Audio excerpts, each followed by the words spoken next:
Assalamualaikum warahmatullahi wabarakatuh. Bertemu kembali pada pembelajaran Pendidikan Agama Islam kelas 8 di channelnya Bu Elis.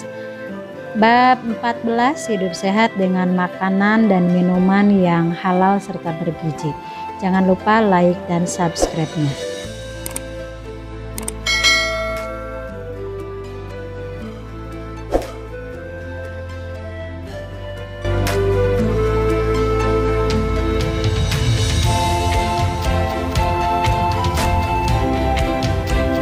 Ikut peta konsep yang akan dipelajari kali ini.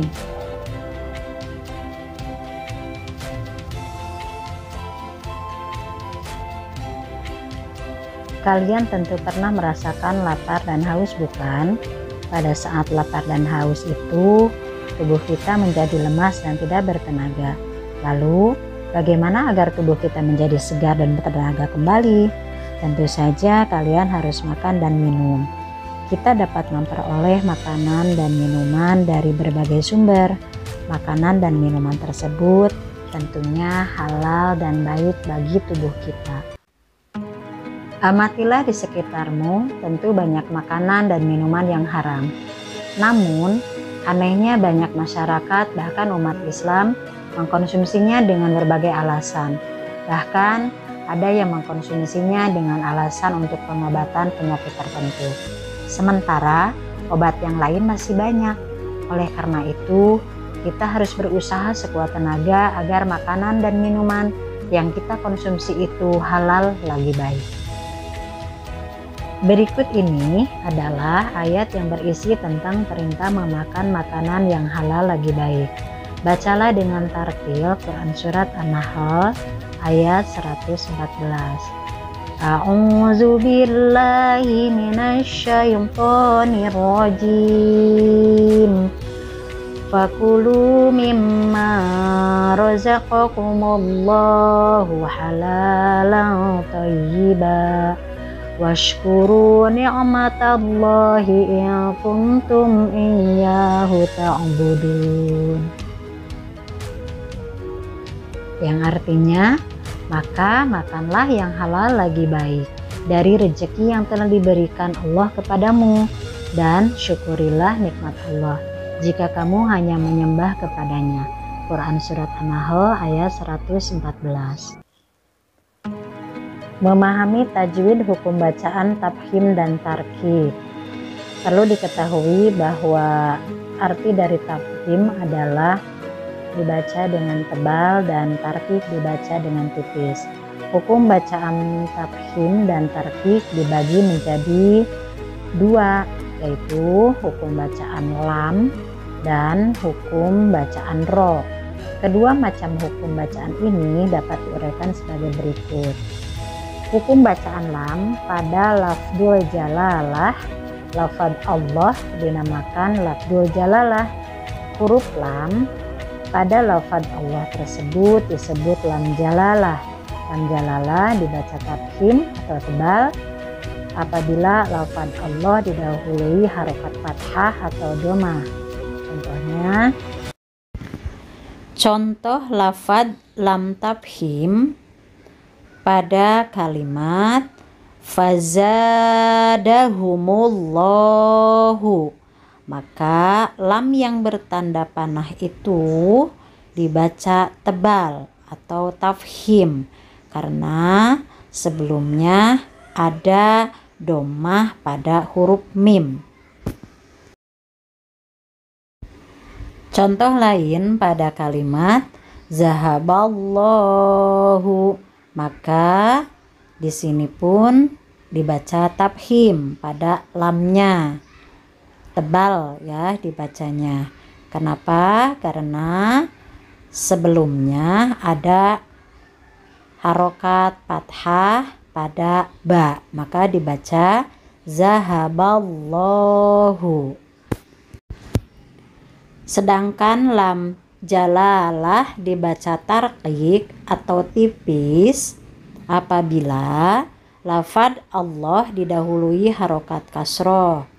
Contohnya mirrizqillahi, yang bertanda panah itu huruf lam. dan sebelumnya ada kasroh pada huruf qaf, maka dibaca illahi. Contoh lain pada kalimat billahi, maka dibaca tipis, bukan dibaca billoh, tapi dibaca billahi karena didahului dengan harokat kasroh pada huruf ba, maka dibaca billahi. Selanjutnya adalah hukum bacaan ro. Huruf ro dibaca tafkhim atau tebal apabila ro berharokat fathah atau fathatain. Contoh, katsiro wa yahdi, maka dibaca tebal ya huruf ro-nya. Contoh lain, wa iz farokna, nah maka jelas ya dibacanya. Kemudian ro berharokat domah atau domatain. Contoh, syai'in qadir, kullama ruziqu. Selanjutnya ada ro sukun, didahului huruf berharokat fathah. Contoh, yakadul barq, yakadul barq.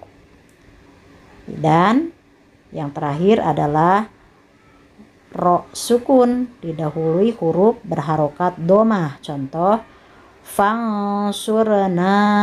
Nah, itu adalah hukum bacaan ro yang dibaca tafkhim atau tebal. Selanjutnya adalah contoh bacaan tarqiq pada huruf ro. Ingat, arti tarqiq adalah tipis, dibaca tipis.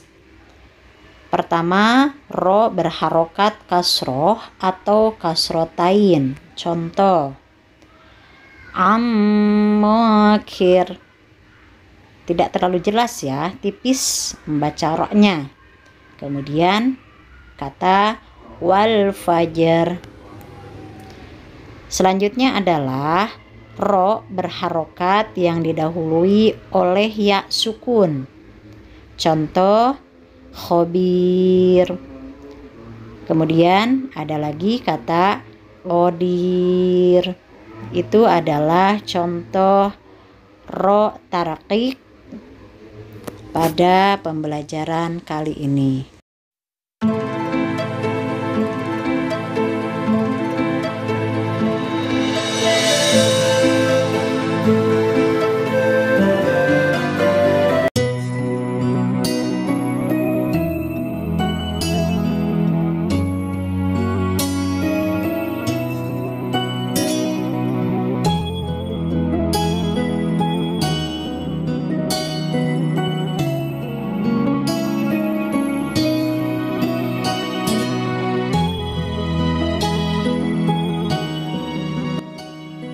Dalam ayat ini, Allah menyuruh umat Islam untuk memakan makanan dan mengkonsumsi minuman yang halal dan baik. Halal di sini dapat ditinjau dari 3 hal, yakni halal zatnya, proses mengolahnya, dan halal cara mendapatkannya. Sedangkan makanan yang baik adalah makanan yang memiliki kandungan gizi dan nutrisi yang cukup sehingga bermanfaat bagi tubuh. Dengan mengkonsumsi makanan dan minuman yang halal lagi baik, maka tubuh akan menjadi sehat, ibadah semakin rajin, dan mendapat ridho dari Allah Subhanahu wa Ta'ala. Sekian pembelajaran kali ini. Terima kasih, semoga bermanfaat. Wassalamualaikum warahmatullahi wabarakatuh.